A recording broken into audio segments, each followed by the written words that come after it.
제가 그 청년 사역을 하던 전도사 때였습니다. 우리 청년들에게 좀 관계를 좀 잘하는 법을 가르치고 싶어가지고 여러 사람들에게 소개를 좀 받아서 제가 한 그 교수님을 교회 초청해서 강의를 이렇게 함께 들은 적이 있었어요. 근데 너무 반응이 좋아가지고 그 수련회 때도 모셔야 되겠다 해가지고 수련회 때도 그 강사분을 모셔서 그 교수님을 모셔서 강의를 이렇게 들은 적이 있었습니다.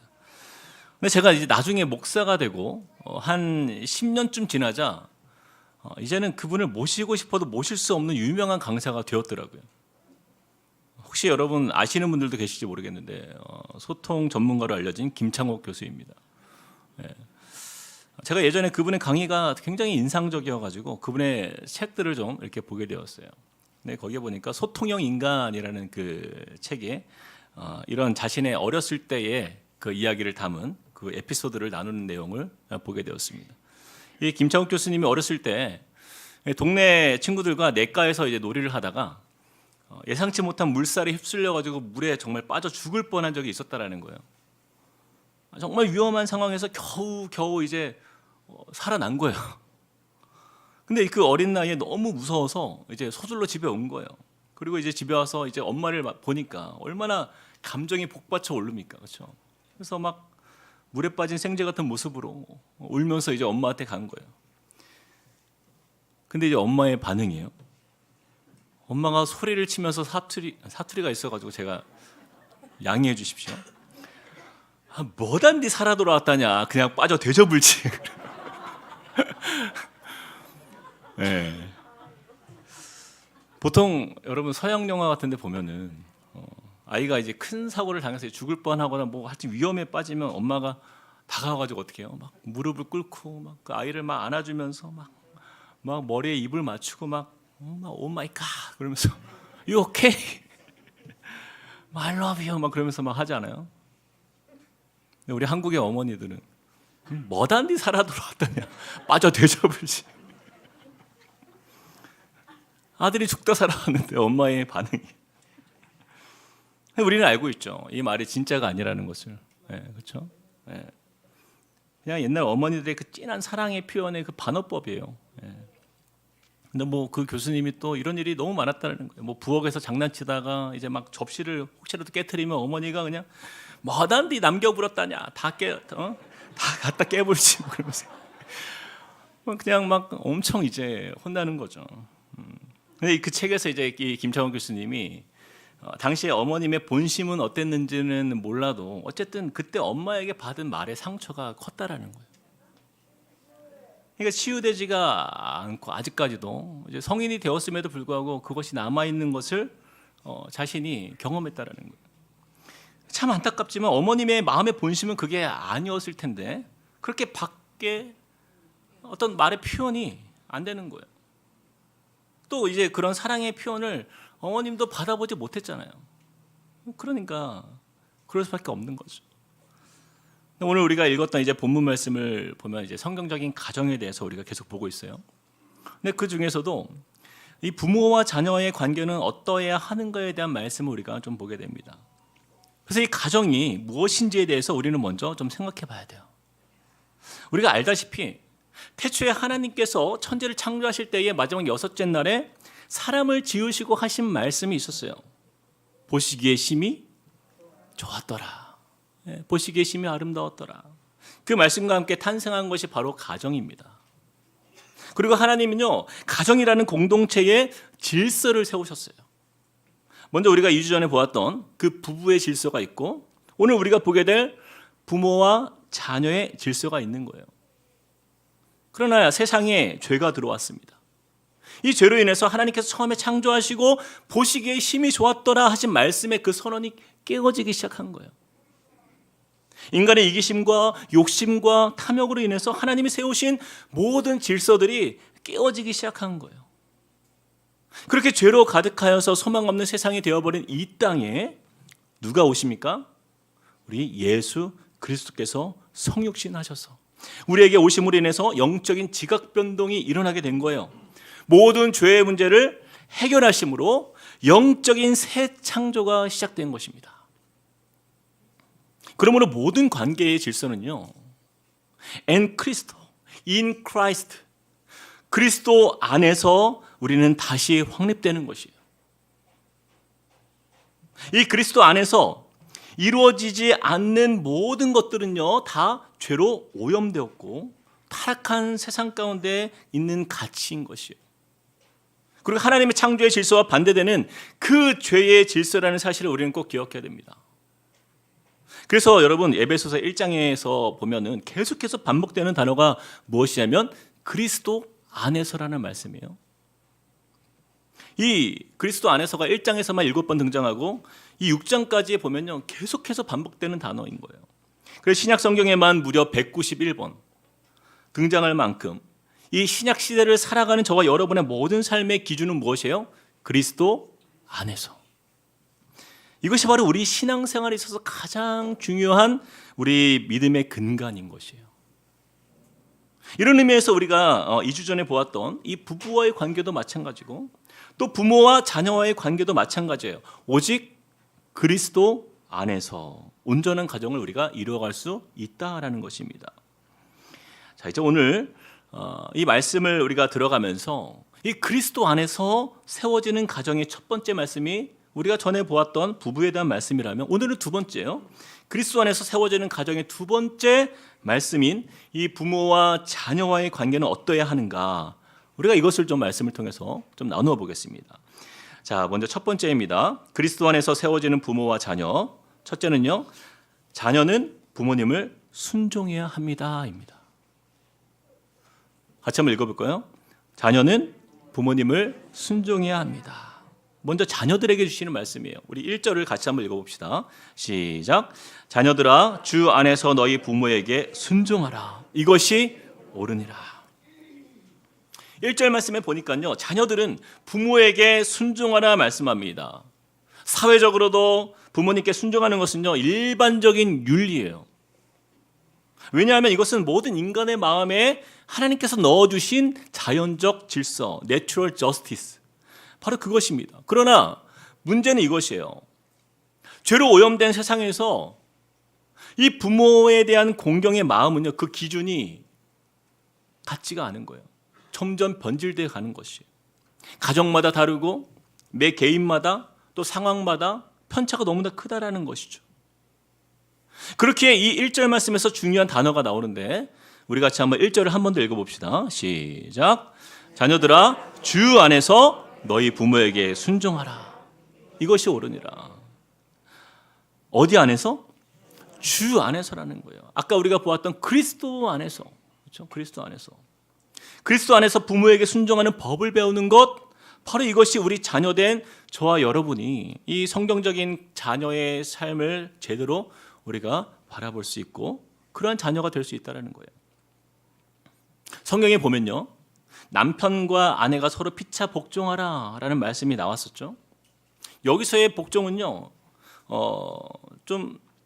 서로가 부부 안에서 이거는 썸미션이에요. 그러니까 사랑하는 사람에게 자발적으로 자신의 권위를 내려놓는 목적이었어요. 그러나 부모 앞에서의 순종은요, 이거보다 굉장히 강력한 단어를 씁니다.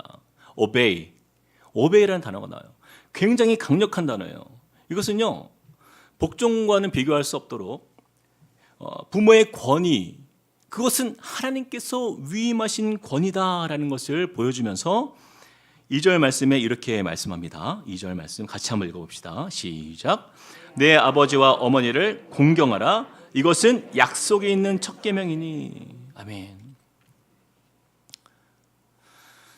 우리가 잘 알고 있는 이 10계명을 보면요, 출애굽기 20장 12절 말씀에 나오는 그 내 부모를 공경하라, 이 말씀은요 10계명 중에서 제 5계명입니다. 여러분, 10계명 중에서 앞에 1계명에서 4계명까지는요 하나님에 대한 우리의 의무를 말씀하고 있어요. 그리고 5계명부터 10계명까지 남은 6개 계명은 우리 이웃에 대한 사람과의 관계 안에서의 우리의 의무를 나누고 있습니다. 그렇게 본다면 부모를 공경하라라는 말씀은요, 사람과의 관계 안에서 주신 그 계명 중 첫 계명에 해당되는 거예요. 자, 그런데 이 5계명의 특별한 부분이 하나가 있어요. 10계명 중에서 유일하게 이 5계명만이 바로 하나님의 축복의 약속이 그 안에 담겨 있다는 거예요. 우리 함께 출애굽기 20장 12절 말씀을 읽어보겠습니다. 시작. 내 부모를 공경하라. 그리하면 보세요.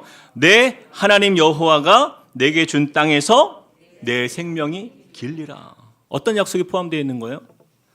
여호와가 준 땅을 얻을 것이며 너의 생명이 길 것이다. 다른 10계명에는 이러한 약속이 달려 있지 않아요. 다 하라. 그런데 이 5계명은 달라요. 우리가 읽은 에베소서 그래서 6장 2절에서 3절 말씀이 바로 이 출애굽기 말씀과 연결되는 말씀인데 우리 2절과 3절을 같이 한 번 더 읽어보겠습니다. 시작. 내 아버지와 어머니를 공경하라. 이것은 약속에 있는 첫 계명이니 이로써 네가 잘되고 땅에서 장수하리라. 이로써, 그렇죠? 이로써. 왜 하나님은 다른 계명에는 다른 약속의 말씀이 없는데 특별하게 이 부모를 공경하라라는 이 말씀에만 이런 축복이 담겨 있을까요? 그 이유는요, 부모에 대한 말씀, 부모의 말씀에 이 순종하고 부모를 공경하는 삶이 당연한 것이지만 이것만큼 복되고 귀한 것이 없기 때문인 것이에요. 그래서 하나님은요, 특별히 부모를 공경하는 자에게 더욱 축복하시겠다라는 그 약속의 말씀이 우리 안에 담겨 있는 것이에요. 자, 그렇다면 과연 부모를 공경할 때 받는 그 축복의 약속은 무엇인가? 우리가 잠깐 좀 살펴보길 원합니다. 우리가 읽었던 3절 말씀에 이로써 네가 잘되고 땅에서 장수하리라. 이 부모를 공경하는 자가 누리는 축복은요, 첫 번째는 잘되는 거예요. 잘되는 것. 부모를 공경하는 자가 누리는 축복은 잘되는 인생입니다. 여러분, 우리가 평소에 이런 얘기를 자주 해요. 와, 잘 산다. 와, 저 사람 진짜 되게 잘 살아. 여러분, 세상 사람들이 이렇게 말하는 기준은 뭡니까? 잘 사는 기준. 뭐예요? 돈이죠. 우리는 부자를 향하여서 잘 산다 이렇게 이야기해요. 근데 이것은요, 정말 맞는 표현일까? 우리가 생각해 봐야 돼요. 돈이 있을진 몰라도 그 사람이 정말 잘 살고 있는가? 이것은 다른 문제입니다. 바로 이러한 모습이 여러분 죄로 인해서 오염되고 그렇게 변질된 이 사회의 단면적인 모습이에요. 어떻게 기준이 부와 돈으로 그 사람이 잘 살고 있는지를 어떻게 평가합니까? 그럼 저는 정말 불행한 삶을 살고 있는 거예요. 그렇잖아요. 그러나 그리스도 안에서 잘 사는 사람은요, 돈과 부가 기준이 아니에요. 돈을 얼마나 가졌건 상관없이 그 가정이 행복한 사람이 잘 사는 거예요. 가정이 행복한 거예요. 가정이 평안한 사람이에요. 부모님을 잘 공경함으로 인해서 부모와 자녀와의 그 관계 안에서 평화를 누릴 때 우리는요, 이 에베소서 6장 3절 말씀처럼 네가 잘 되고 라는 그 은혜를 누리는 것입니다. 그래서 우리 믿는 사람은요, 잘 사는 기준이 달라져야 돼요. 돈이 아니라 부모와 함께 누리는 그 화평함 속에서 그 부모의 마음이 기쁘고 또 부모의 축복을 통해서 자녀가 은혜를 누리는 가정, 바로 이러한 가정이 잘 되는 인생의 축복을 얻는 것입니다. 자, 이어서 두 번째, 부모를 공경하는 자가 누리는 축복, 그것은요, 바로 평강이에요. 평강의 축복입니다. 3절에 보니까 내가 잘 되고 또 뭐예요? 땅에서 장수하리라 이렇게 나와요. 근데 이 말씀은 좀 의역이 좀 필요해요. 여기서 이 장수하리라라는 말은요, 오래 산다는 뜻도 있지만 그것보다는 이런 의미입니다. 부모를 공경하는 가정은 평강 속에서 오랫동안 안정을 누린다라는 의미예요. 오랫동안 안정을 누린다. 이 평강은요, 우리 육신의 부모의 존재가 하나님 아버지에게 위임받은 그 부모의 권위를 우리가 생각할 때에 우리 하나님 아버지와 누리는 그 평강의 연장선상에서 누리는 그 특별한 평강인 것이에요. 그래서 우리의 그 믿음 생활 속에서 때로는 고난이 오고 힘든 역경이 있을지라도 그 하나님을 신뢰하며 나아가는 그 믿음 안에서 우리가 평강을 얻잖아요. 그것처럼 주 안에서 부모를 공경하는 그 사람들만 누리는, 그 사람들만 경험되는 특별한 하나님이 주시는 평강의 축복이 있다라는 거예요. 사랑하는 성도 여러분, 이 자리에 계신 저와 여러분의 공통점은 무엇이에요? 우리는 모두 누군가의 한 부모의 자녀라는 사실입니다. 혹시 이 가운데에 저는 부모 없이 태어났습니다. 아무도 안 계시죠? 하나님의 창조 질서 속에서 지금까지 우리에게 주신 변함없는 소중한 존재는요, 부모님인 거예요. 그래서 이 10계명 중에서 유일하게 하나님의 축복을 주신다라는 그 약속이 담겨 있는 말씀, 내 부모를 공경하라. 저는요, 저와 여러분이 이 말씀을 지켜 행함으로써 주 안에서 진정으로 잘 사는 인생, 또한 오랫동안 평강 안에서 안정을 누리는 그러한 복된 가정 되시기를 주님의 이름으로 축복드립니다. 자, 이제 두 번째입니다. 그리스도 안에서 세워지는 부모와 자녀. 이번에는 부모에 대한 말씀을 주세요. 자, 같이 한번 읽어볼까요? 시작. 부모는 자녀를 주의 교훈과 훈계로 양육해야 합니다. 자, 부모에게 주시는 말씀이에요. 우리 4절도 같이 한번 읽어봅시다. 시작. 또 아비들아, 너희 자녀를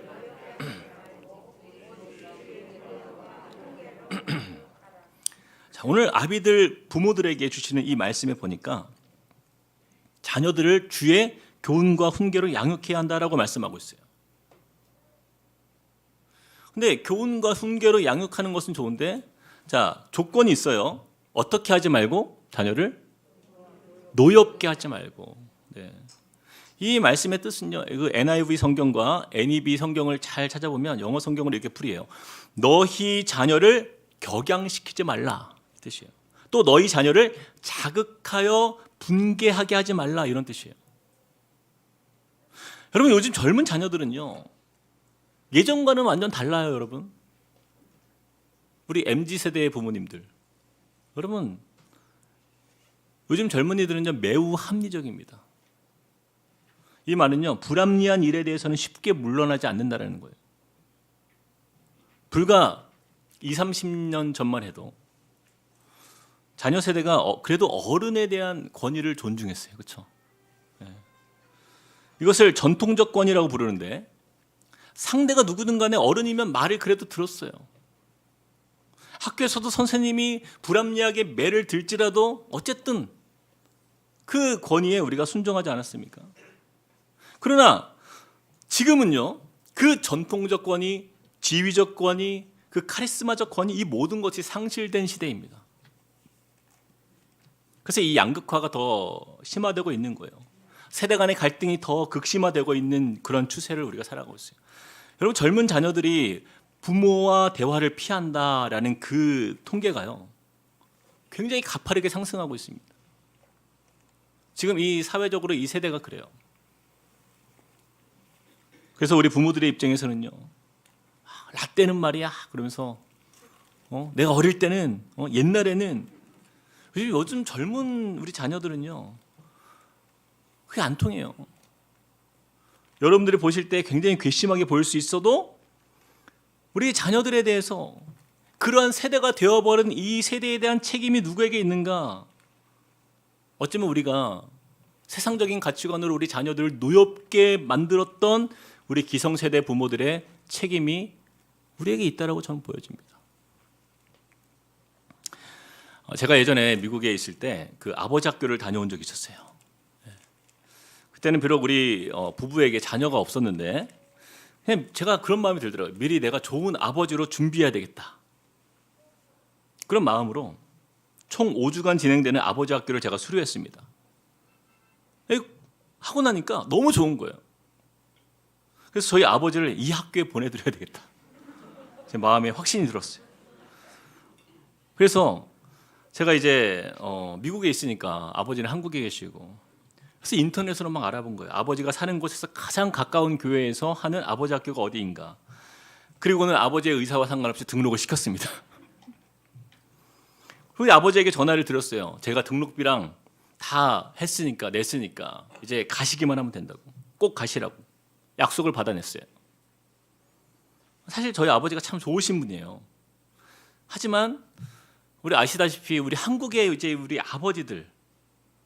한국의 아버지들이 겪는 그 자녀와의 이 소통의 문제나 어떤 갈등을 해결하는 방법이나 이 가정 안에서의 그 아버지가 제대로 된 어떤 그 성경적인 그런 이제 가장으로서의 어떤 그런 배움의 기회가 적잖아요.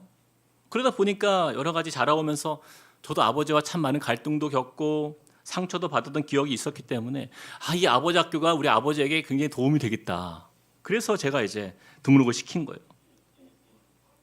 그리고는 이제 아버지가 주일날 이제 교회를 갔는데 함께 이제 식사 교제하던 이제 몇 가정의 집사님들과 함께 이야기를 나누는데 제 이야기를 한 거예요. 아들이 나를 아버지 학교에 등록시켰다고 내가 가야 될지 말아야 될지 고민이 된다. 그러니까 이제 그 말을 들은 다른 한 여집사님이 기회는 이때다 싶은 거예요.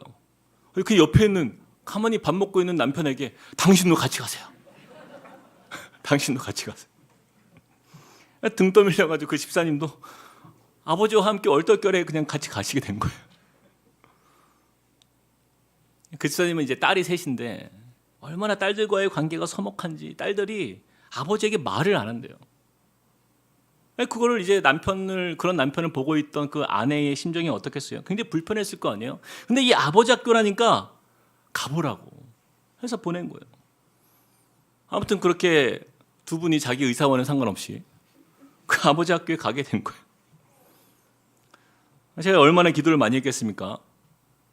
첫 주가 이제 끝났길래 제가 당장 전화했어요. 기대하는 마음을 가지고 우리 아버지에게 큰 변화가 나타났겠다. 제가 큰 깨달음이 있었을 것이다. 근데 이제 아버지가 하시는 말씀이 전화 통화로 그냥 뭐 좋았어, 뭐 맛있는 거 많이 먹고 이게 다예요. 그렇게 5주가 흘러갔어요. 제가 어머니에게 전화를 했습니다. 어머니, 아버지 변한 게 없나요? 그랬더니 뭐 전이나 지금이나 뭐 크게 달라진 것 같지는 않다. 제가 어찌나 실망이 되던지 너무 하나님께 서운한 거예요. 그래도 아버지가 강의를 통해서 들었던 그 말씀들이 언젠간 빛을 보는 날이 오기라. 그런 이제 기대감을 가지고 기도했습니다. 근데 여러분 놀라운 변화는요, 다른 곳에서 나타난 거예요. 그 아버지를 따라갔던 그 집사님이요, 이 아버지 학교를 다녀오고 나서 첫 주에 큰 충격을 받은 거예요. 그리고 집에 와서는 그 딸들을 다 불러다가 거실에 앉혀놓고는 그 앞에 무릎을 탁 꿇은 거예요.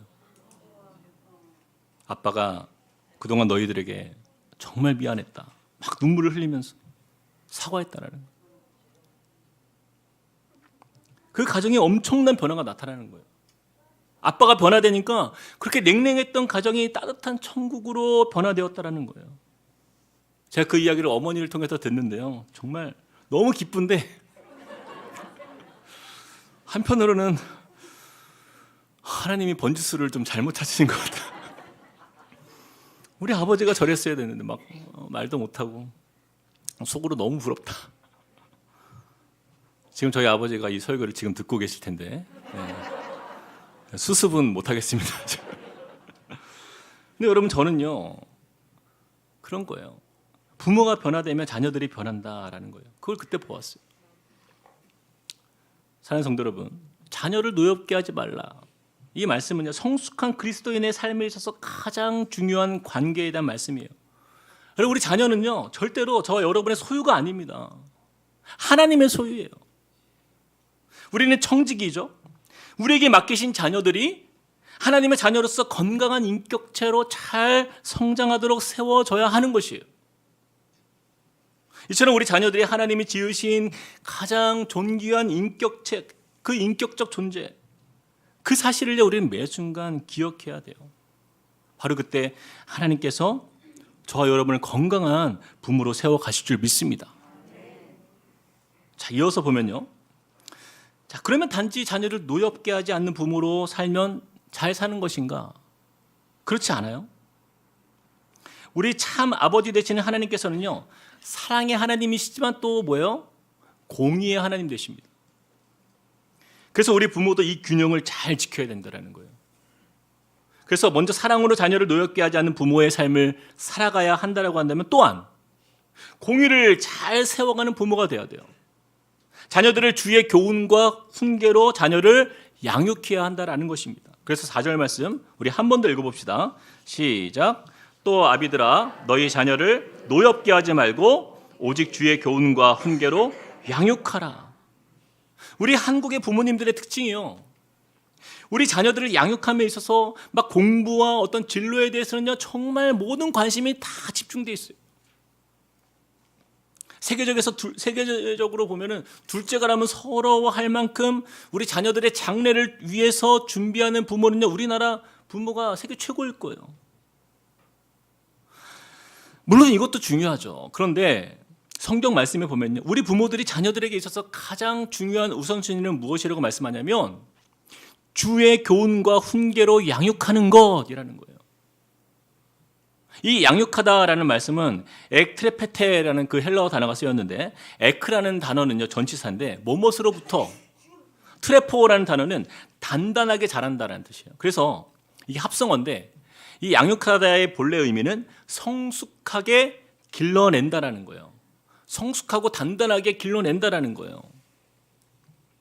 그래서 우리 부모들의 목적은 자녀들을 향해서 우리 자녀를 성숙한 단계까지 길러내는 것, 바로 이것이 우리 부모들의 책임인 거예요. 하나님이 맡기신 부모의 사명인 것이에요. 이 방법에 있어서 여러분 이 말씀에 보니까 조건이 붙어 있는데 누구의 교훈과 훈계라고 나오죠? 주의라는 단어가 나와요. 역시 그리스도 안에서 교훈과 훈계로 성숙한 자녀로 길러내는 것, 이것이 바로 저와 여러분의 부모된 사명인 것이죠. 여러분, 우리 자녀가 공부를 좀 못해도요 괜찮아요. 여러분, 공부는 은사예요. 아무리 내 자녀에게 여러분 국영수를 잘하라고 해도요 안 되는 건 안 되는 거예요. 빨리 포기하십시오. 제가 해보니까 그래요. 제가 보니까 국영수를 잘 못해도 근데 사는 데 지장이 없어요. 여러분, 우리 자녀들의 성격도 마찬가지예요. 여러분, 뭐 어떤 우리 자녀들과 너무 뭐 소심해서 막 사회성이 너무 떨어지는 것 같아요. 혹은 우리 자녀가 막 에너지가 너무 넘쳐가지고 통제가 안 돼요. 여러분, 다 하나님이 주신 그 아이의 기질이잖아요. 여러분, 이런 것보다 더 중요한 것은 바로 그리스도 안에서 우리 자녀들이 들어야 할 그 말씀을 듣게 하고, 또 말씀 안에서 벗어날 때는요 분명하게 하나님이 주신 권위를 가지고 우리가 훈계할 수 있는 부모가 되는 거예요. 우리 젊은 아버지들 좀 잘 들으셔야 됩니다. 우리 자녀들 여러분 참 사랑하고 예뻐해 주시고 함께 친구처럼 놀아주시고 또 다 좋아요. 근데 우리는요 어느 날 깨닫게 될 거예요. 어느 순간 오면 죄성을 가진 우리 자녀들이 하나님과 세상 사이에서 갈등하고 있을 때 그들이 어떤 것에 더 마음을 빼앗기게 될지, 여러분 그 선택의 책임을요 우리 부모가 무엇으로 감당하시겠습니까? 그래서 오늘 말씀을 듣고 우리가 좀 다시 한번 생각해야 돼요. 지금부터 주의 교훈과 훈계로 가정에 말씀의 공의가 바로 세워지는 그러한 우리가 부모로서의 영적 권위를 여러분 하나님 앞에서 우리가 나아가시길 바랍니다. 그것을 세워가야 돼요. 우리 자녀들이 이 악하고 어둡고 이 죄가 만연한 이 세대 속에서 흔들릴 때마다 우리 부모님께 받았던 그 주의 교훈과 훈계를 기억하면서 그렇게 세상으로 어긋나지 않고 그리스도 안에 거하는 믿음의 자녀로 세워가시는 저와 여러분이 되시길 주님의 이름으로 축복합니다. 말씀을 맺으면서요, 하나님께서 부모된 저와 그 여러분의 삶 속에 하나님이 우리에게 하나님의 대리자로 우리를 세우셨잖아요. 우리를 통해서 하나님의 나라를 가정에서 먼저 이루라 말씀하십니다. 우리 부모는요 자녀들이 하나님을 만나는 영적인 통로예요. 그러므로 하나님께서 사람을 창조하시고 보시기에 심히 좋았더라. 그 하나님의 감탄의 말씀이요 이 땅을 살아가는 저와 여러분의 삶과 가정에서 반드시 들려지길 주님의 이름으로 축복합니다. 아멘. 우리 잠깐 이 시간 우리 기도하겠습니다. 사랑의 하나님 감사합니다. 오늘 우리에게 주신 이 말씀을 우리 마음에 새기며 또 그 은혜를 가지고 우리가 살길 소망합니다. 주님, 우리가 이 땅을 살아가는 연약한 우리의 인생 속에 참 자녀로 또 참 부모로 사는 것이 얼마나 쉽지 않은지를 우리가 깨닫습니다. 하나님께서 우리에게 다시 한번 이 말씀으로 도전하여 주시고 깨닫게 해주신 그 하나님의 말씀을 우리 마음에 새기며 그 성숙한 부모로서 우리가 주님께 더 잘 세워져 나가고, 그래서 정말 하나님께서 우리에게 맡기신 이 귀한 가정을, 또 우리의 자녀를, 또 우리의 부모를 하나님 안에서, 그리스도 안에서 온전한 천국과 같은 가정으로 세워나가는 주의 삶을 살아갈 수 있도록 우리를 축복하여 주시옵소서. 주님, 이 시간 우리가 성만찬을 주 앞에 올려드리길 원합니다. 하나님, 이 신비로운 영적 주님의 은혜 가운데 나아갈 때에 하나님, 우리 심령에 어그러지고 또 죄악들로 오염되어 있었던 우리의 삶에 무너진 영역들이 회복되는 귀한 은혜가 나타나게 하여 주시옵소서. 참된 회개와 또 돌이킴을 통하여서 참 예수 그리스도의 제자로 우리가 세워지게 하여 주시고, 예수 그리스도의 그 온전한 연합된 그 삶, 작은 예수 그리스도의 삶을 또 우리가 살아낼 수 있고 또 살아가는 믿음의 삶이 되도록 우리를 축복하여 주시옵소서. 예수 그리스도의 이름으로 기도합니다. 아멘. 우리 시간 함께 성만찬을 주 앞에 드리도록 하겠습니다.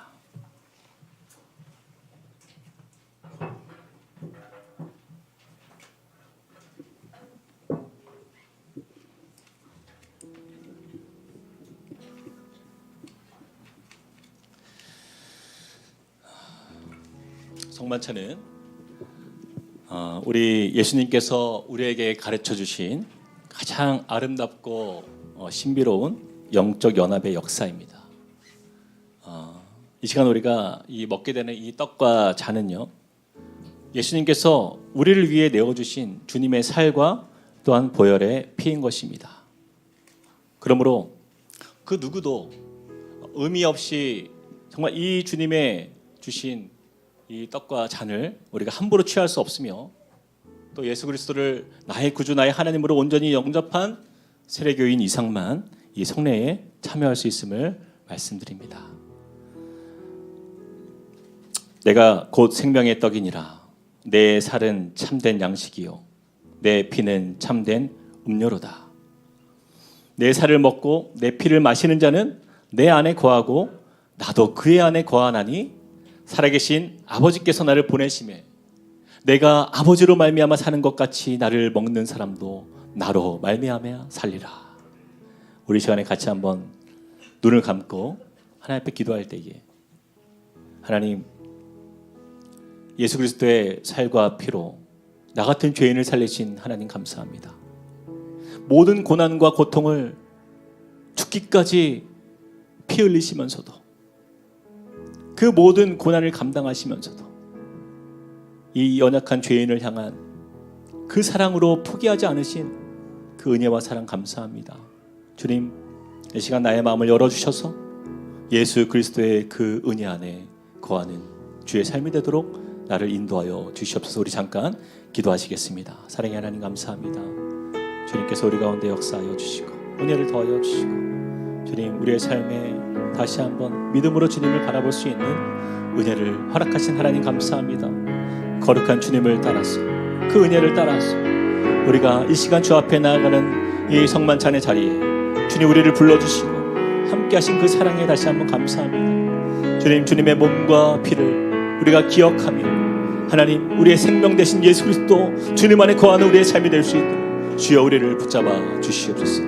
주님, 거룩한 주님의 보혈의 피를, 또 주님의 거룩한 살과 몸을 하나님 이 시간 우리가 받을 때에 성령께서 우리를 다스려 주시옵소서.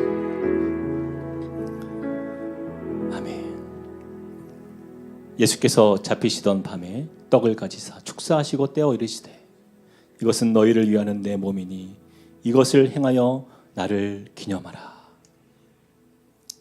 이 시간 그 떡을 받도록 하겠습니다.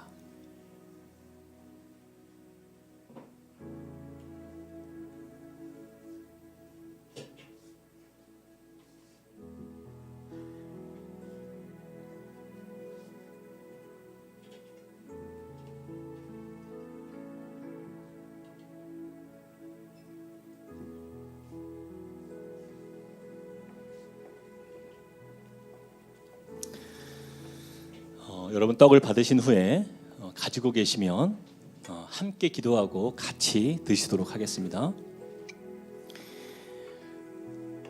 그러므로 누구든지 주의 떡이나 잔을 합당하지 않게 먹고 마시는 자는 주의 몸과 피에 대하여 죄를 짓는 것이니라.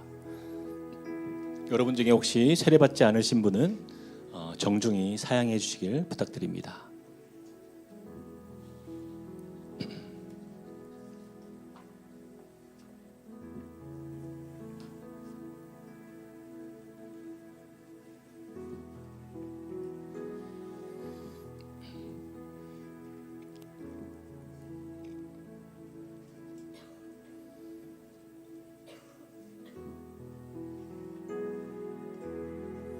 진실로 진실로 너희에게 이르노니 믿는 자는 영생을 가졌나니 내가 곧 생명의 떡이니라. 그렇습니다. 이 생명은 우리가 영원한 천국에 거하게 될 그 영생의 축복을 의미하지만 또 우리 삶에 부어주시는 생명력입니다. 우리가 이 떡을 먹고 마심으로 주님과 연합하는 이 시간, 우리의 삶에 정말 주님을 향한 우리의 마음과 또 주님을 향한 우리의 갈망함들이 우리 마음에서 일어나는 역사가 나타나게 됩니다.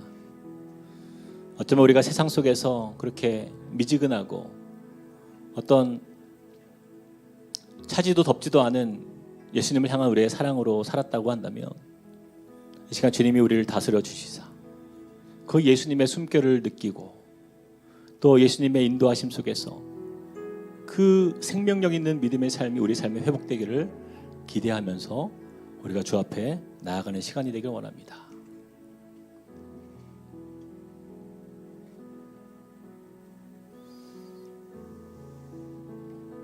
혹시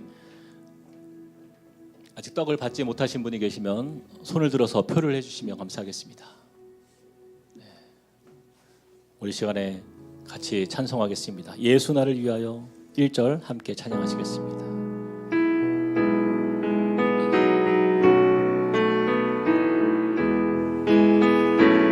예수 나를 위하여 십자가를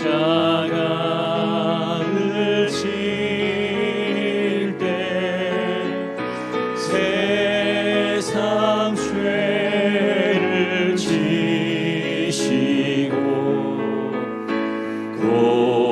고쳐나가셨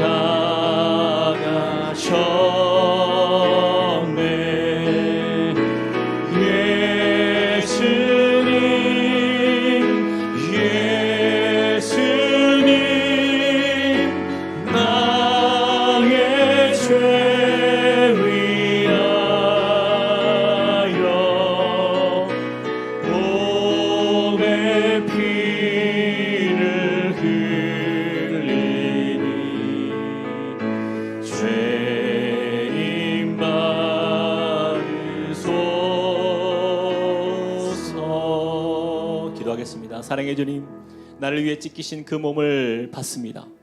말씀하신 대로 주님 우리 가운데 임하여 주시고 이 시간 가장 아름다운 예수 그리스도와 연합된 하나님의 자녀로 우리를 세워주시고 인도하여 주시옵소서. 이 생명의 떡으로 주님 우리를 살리신 주님, 우리를 그렇게 이 땅을 사랑하는 가운데 천국 백성 삼아주시고 하나님의 나라를 허락하시고 또한 그 소망으로 살게 하신 하나님 감사합니다. 이 거룩한 성체를 통하여서 다시 한번 믿음의 확신 가운데 주님을 사랑하는 복된 주의 자녀 되게 하여 주시옵소서. 예수 그리스도 이름으로 기도합니다. 아멘. 함께 드시겠습니다.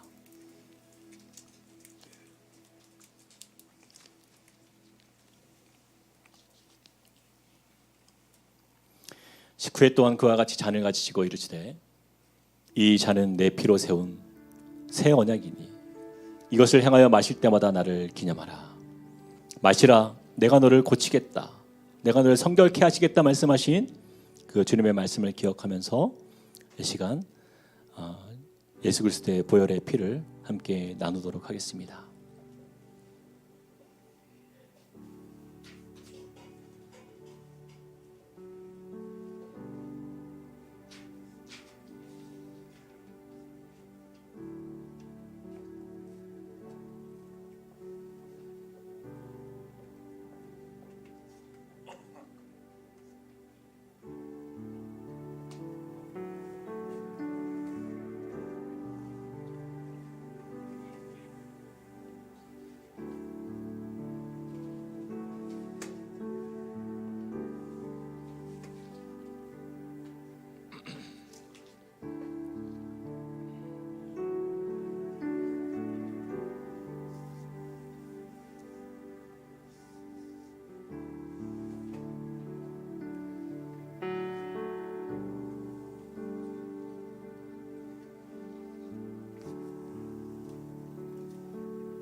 우리가 사모해야 할 것은 바로 이 보혈의 역사가 우리 삶에 임하는 것입니다. 우리 예수 그리스도의 보혈의 피로 우리를 씻겨주시고 또 거룩해 하시는 우리 주님의 역사가 우리 삶에 임하도록, 그래서 이 보혈의 피로 말미암아 우리 삶에 있는 모든 죄악의 결박들이 끊어지고 또 우리를 정죄하였던 모든 죄책감과 또 어두운 낙심의 마음들이 참 자유를 얻는 그러한 성결의 역사인 것입니다. 우리 이 보혈의 피를 받으시면서 우리 함께 하나님께 찬양하도록 하겠습니다. 내 주의 보혈은 정하고 정하다.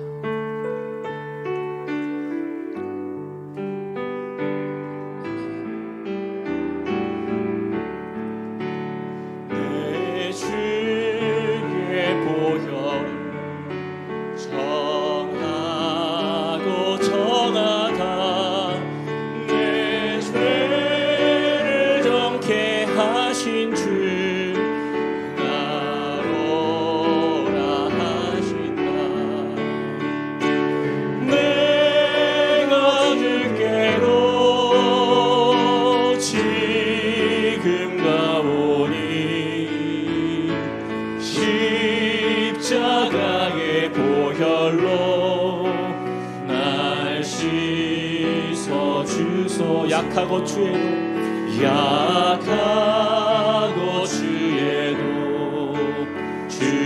주께로 나가며 힘 주시고 내 주함을 곧 씻어 주시. 내가 주께로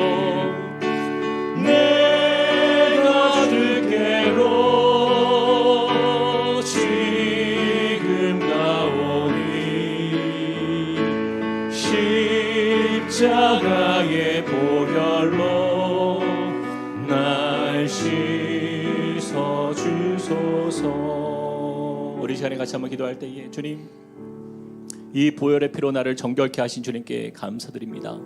거룩함을 회복시켜 주시고 하나님의 형상대로 지음받은 하나님 우리의 인생이 하나님께서 원하시는 그 본래의 모습대로 그 창조의 질서 가운데 하나님 우리가 살아가게 하여 주시고, 하나님의 원하시는 삶 속에서 나를 흘리신 그 보혈의 능력이 내 삶의 능력으로 임하게 해달라고 우리 같이 한번 기도하며 주 앞에 나가시겠습니다. 사랑의 하나님, 주님을 의지하며 주님 우리 가운데 은혜를 더하여 주시고 거룩한 주의 하나님, 그렇습니다. 하나님 우리의 연약함을 아시는 주님께서 우리가 죄 가운데에 방치되지 않고 이 악하고 어두운 아버지 이 세상 속에 버려지지 않고 우리를 인도하시는 주님의 그 사랑으로 다시 한번 나아갑니다. 주님, 이 시간 믿음으로 주님을 바라보며 나아가는 우리의 모든 인생 가운데 하나님 주의 보혈의 피로 말미암아 씻겨지게 하시고 깨끗게 하여 주시고 거룩한 주의 자녀로 회복되는 역사가 나타나도록 주여 은혜 베풀어 주시옵소서. 주님 우리를 인도하여 주시옵소서. 가라사대 너희가 다 이것을 마시라. 이것은 죄 사함을 얻게 하려고 많은 사람을 위하여 흘린 바 나의 피 곧 언약의 피니라. 사랑의 주님, 주님께서 흘리신 이 보혈의 피를, 이 보혈의 잔을 이 시간 우리가 받습니다. 이것을 통하여서 우리를 자유케 하시고 또 모든 더럽고 추악한 그 죄의 자리를 이제는 벗어나서 주님, 내가 주님께 속한 인생, 성결한 주의 백성으로 사는 인생, 예수 그리스도의 꿈을 꾸며 예수 그리스도의 세대를 세워가는 주의 자녀 될 수 있도록 인도하여 주시옵소서. 예수 그리스도 이름으로 기도합니다. 아멘. 함께 드시겠습니다.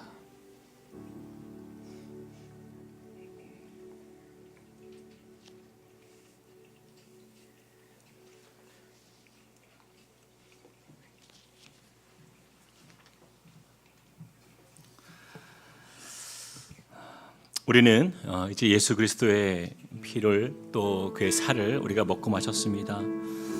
이 시간 우리가 주님 앞에서 참 주신 은혜를 감사하면서 한 번 더 우리 기도할 때에 우리 한번 결단하며 기도하길 원합니다. 하나님, 오늘 우리가 들었던 이 말씀처럼 하나님 예수 그리스도의 보혈의 피와 또 예수 그리스도의 그 찢겨진 그 몸이 그 은혜가 하나님 나의 삶뿐만 아니라 우리 가정에도 임하길 원합니다.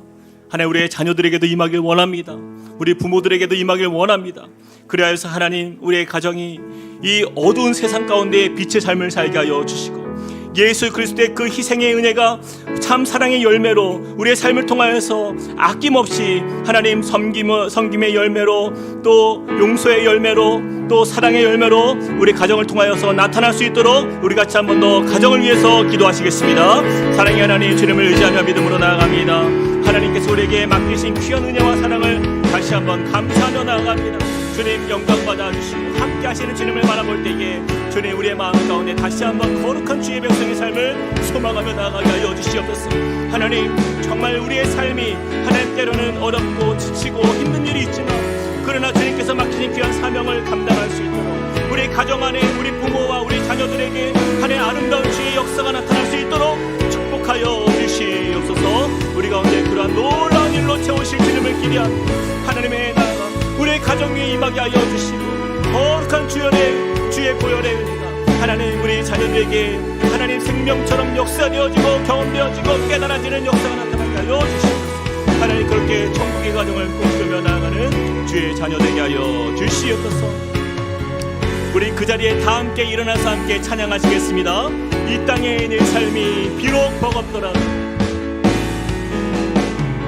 이 땅의 내 삶이 비록 버겁더라도 주님의 선하심 주님의 선하심 나 믿으며 가리. 이 작은 자통에 이 작은 자통에 주가 일어나시. 감사로 사는 삶 감사로 사는 삶 나 살기 원하네. 내 삶의 시간 속에 내 삶의 시간 속에 주 내 모든 일하시네. 여정 속에 내 모든 여정 속에 함께 하시네. 깊고도 크신 깊고도 크신 주의 영광을 나고 우리 하나님은 위대하신 하나님 주님을 찬송하며 고백합시다. 나는 주님께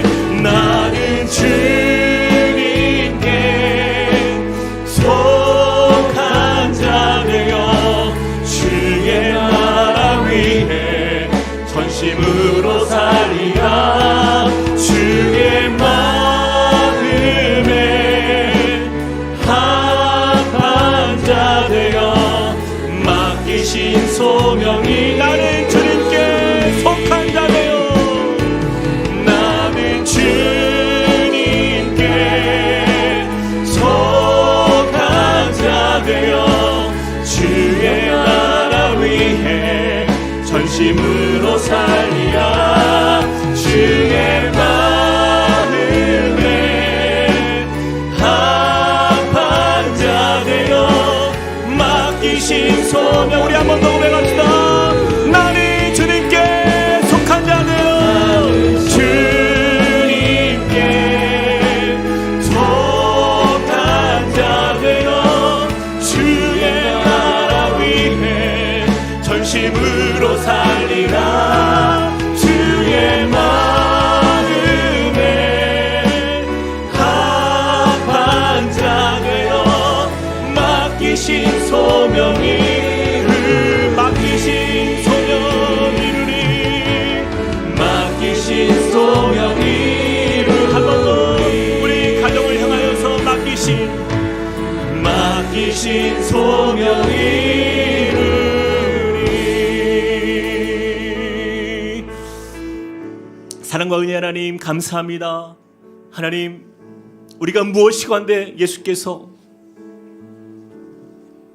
이 천하고 죄 가운데 멸망받아도 아무 말도 할 수 없는 우리 죄인을 향하여서 자신의 물과 피를 다 쏟으시며 사랑하신 우리 예수 그리스도의 그 사랑 앞에 다시 한번 우리가 감사함으로 또 주님께 속한 자의 삶으로 고백하며 주 앞에 나아갑니다. 그리스도 안에서 우리의 모든 삶의 문제가 다 해결받길 소망합니다. 그리스도 안에서 우리의 가정이 온전히 세워지길 소망합니다. 그리스도 안에서 우리 부모와 우리의 자녀와의 관계가 아름답게 회복되게 하여 주시고, 주님, 이 갈등의 세대를 살아가며 아픔을 겪는 우리 각 가정들의 삶을 주님께서 기억하여 주시사 가장 아름답고 또 주님의 평강 안에서 그렇게 놀랍게 회복되고 또 하나님의 꿈 안에서 정말 주님께서 우리 가운데 베푸실 역사와 또한 하나님의 기대와 주님의 비전들이 우리 자녀 세대를 통하여서 아름답게 일어나는 역사를 보게 하여 주시옵소서. 이제는 우리 주 예수 그리스도의 은혜와 하나님 아버지의 무한하신 사랑과 성령님의 감동, 감화, 교통하심이 오늘 말씀을 통하여서 믿음의 가정을 세우되 예수 그리스도 안에서 주님 주시는 꿈과 비전 안에 아름다운 가정, 주님께서 창조 때부터 기대하셨던 그 보시기에 심히 좋았더라 말씀하시는 감탄의 역사가 나타나는 그런 복된 가정을 세우기로 나아가기로 결단하는 주님의 백성들 머리 위에, 그리고 그 가정과 함께 꿈꾸는 교회 위에 이제로부터 영원토록 함께 하시기를 간절히 축원하옵나이다. 아멘.